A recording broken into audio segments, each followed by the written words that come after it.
ഞാൻ നിങ്ങൾക്കൊരു കഥ പറഞ്ഞു തരാം.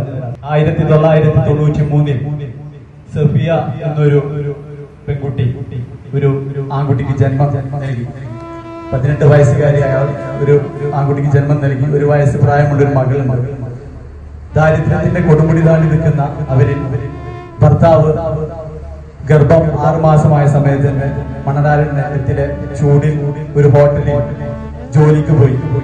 ഹോട്ടലിന്റെ ചൂടും മണനാരണ്യത്തിന്റെ ചൂടും എത്രത്തോളം ഉണ്ടാവുമെന്നുള്ളത് നമുക്ക് മനസ്സിലാക്കാൻ സാധിക്കുമല്ലോ. അപ്പൊ അവര് ആ ഹോട്ടലിൽ പോയി അവിടെ വർക്ക് ചെയ്തു കൊടുക്കുകയാണ്. ഇന്നത്തെ പോലെയല്ല, ഒരു ആശയവിനിമയം നടത്താനും യാതൊരു സജ്ജീകരണങ്ങളും സംവിധാനങ്ങളും ഇല്ലാത്ത കാലഘട്ടമാണ്. ഒരു കത്ത് എഴുതിയാൽ തന്നെ 7 ദിവസം കഴിഞ്ഞിട്ട് വേണം അവിടെ കിട്ടാൻ. അതിനൊരു മറുപടി എഴുതിയിട്ട് തിരിച്ചെത്താൻ 7 ദിവസം കഴിയും. അങ്ങനെ ഈ കുഞ്ഞ് ജനിച്ചു. കുഞ്ഞ് സാധാരണയായി കരയുന്നതിൽ അപ്പുറം കുഞ്ഞിന് ഭയങ്കരമായിട്ട് കരച്ചില്ല.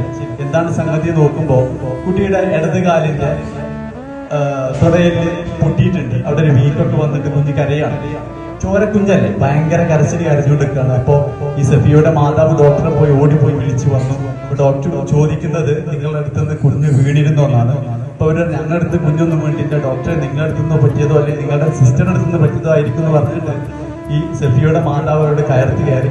അന്ന് ഇപ്പോഴത്തെ പോലത്തെ മൾട്ടി സ്പെഷ്യാലിറ്റി ഹോസ്പിറ്റലുകളൊന്നും അല്ല. ഗർഭത്തിനാണെങ്കിൽ പ്രസവത്തിനാണെങ്കിൽ പ്രസവം മാത്രം, എല്ലുകൾക്കും ഇതിനൊക്കെ വെവ്വേറെ ഹോസ്പിറ്റലുകളാണ്. അപ്പൊ ഡോക്ടർ പറഞ്ഞു നിങ്ങൾ പെട്ടെന്ന് തന്നെ ഇവരെ മഞ്ചേരി കൊരമ്പ് ഹോസ്പിറ്റലിൽ എത്തിക്കണം, കുഞ്ഞിനെ ഒന്ന് പെട്ടെന്ന് തന്നെ എത്തിച്ചോളൂ എന്ന് പറഞ്ഞു. അപ്പോ ഈ സഫിയയുടെ ആങ്ങളൊക്കെ ടാക്സി ഡ്രൈവർ ആയിരുന്നു. അദ്ദേഹത്തിന് വണ്ടിയുണ്ട്. ആ വണ്ടിയിൽ കുഞ്ഞിനെ കൊണ്ടുപോയി. അപ്പൊ അവിടുന്ന് അഡ്മിറ്റ് ചെയ്യണം എന്ന് പറഞ്ഞു.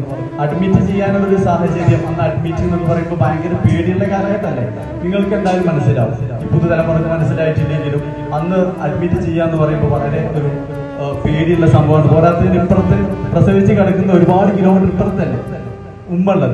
അപ്പൊ കുഞ്ഞിന് പാല് കൊടുക്കുക കാര്യങ്ങൾക്കൊക്കെ ബുദ്ധിമുട്ടാവും. അപ്പൊ അഡ്മിറ്റ് ചെയ്യാൻ പറ്റുന്ന ഡോക്ടറെ എന്ന് പറഞ്ഞപ്പോ ഡോക്ടർ പറഞ്ഞു അങ്ങനെയാണെങ്കിൽ നിങ്ങൾ വീട്ടിൽ പോയിട്ട് കുഞ്ഞിന്റെ 2 കാല് മുകളിലേക്ക് കെട്ടി വെക്കണം, എന്നിട്ട് കുഞ്ഞിനെ അങ്ങനെ കിടത്തിയാൽ കൂടെ എല്ല് കൂടിക്കോളും എന്ന് പറഞ്ഞു.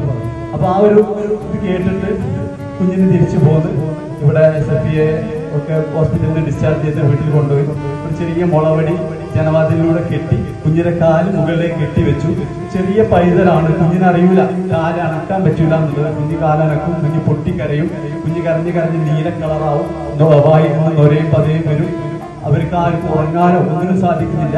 ഇങ്ങനെ കിടക്കുന്ന കുട്ടിക്ക് പാല് കൊടുക്കാൻ ആ ഉമ്മ ഒരുപാട് ത്യാഗം സഹിച്ചു.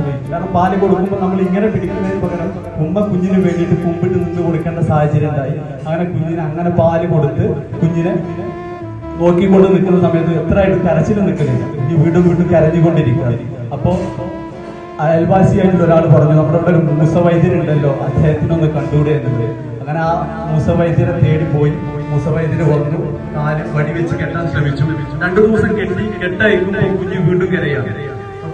ഇത് കൂടുന്നില്ല. നമ്മള് വലിയ ആളുകളെ പോലെ അല്ലല്ലോ, കുഞ്ഞ് കാല് പിന്നെ കരയാണ്.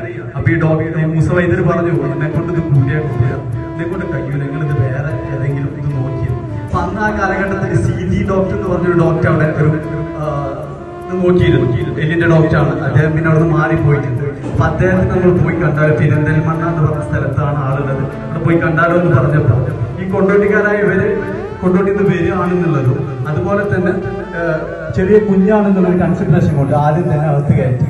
അപ്പൊ ഉമ്മാന്റെ കയ്യിലാണ് കുഞ്ഞുള്ളത്. ഉമ്മാന്റെ കയ്യിൽ നിന്നും കുഞ്ഞിനെടുത്ത് അവരുടെ ഡോക്ടറുടെ ആ ഒരു ടേബിളിൽ വെച്ച് ഒരു മഞ്ഞ ഓയിൽമെന്റ് കുഞ്ഞിന്റെ ഇടത് കാലിൽ പുരട്ടിയിട്ട് കുഞ്ഞിന്റെ കാല് ഡോക്ടർ പിടിച്ചിട്ട് ഒരൊറ്റ തിരിച്ച് കുഞ്ഞ് പൊട്ടിക്കരഞ്ഞു. ആ കാഴ്ച കണ്ടിട്ട് ഉമ്മ അവിടെ നിൽക്കുകയാണ്. ഉമ്മയുടെ ഹൃദയം പൊട്ടി ഉമ്മയും ആർത്ത് പിടിച്ചു.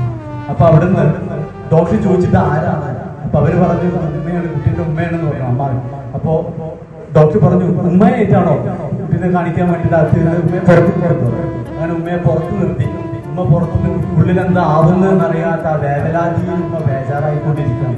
അപ്പോഴാണ് ഉമ്മയുടെ ആ ഒരു സഫിയയുടെ ആംഗള പുറത്തേക്ക് ഓടുന്നത്.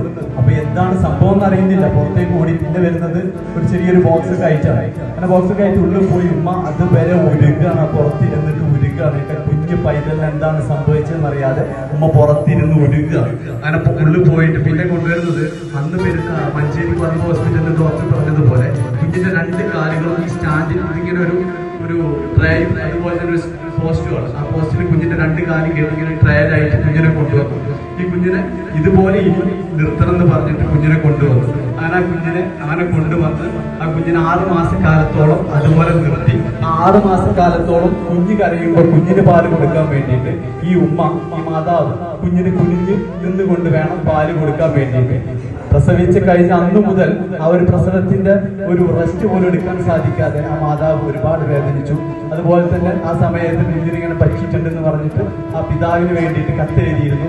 7 ദിവസം കഴിഞ്ഞിട്ട് പിതാവിന്റെ കത്ത് വന്നത് എല്ലാം പടച്ച റബ്ബ് ശരിയാക്കും എന്ന് പറഞ്ഞിട്ടാണ് കത്തിൽ. അത് മാത്രമേ എഴുതിയിട്ടുള്ളൂ. അദ്ദേഹത്തിന് അധികം എഴുതാനൊന്നും സാധിച്ചിട്ടുണ്ടാവില്ല ആ ഒരു വേദനയിൽ.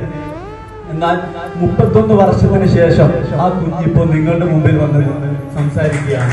അപ്പൊ ആ ഒരു കുഞ്ഞാഴ്ച ഞാൻ സംസാരിക്കുന്നത്,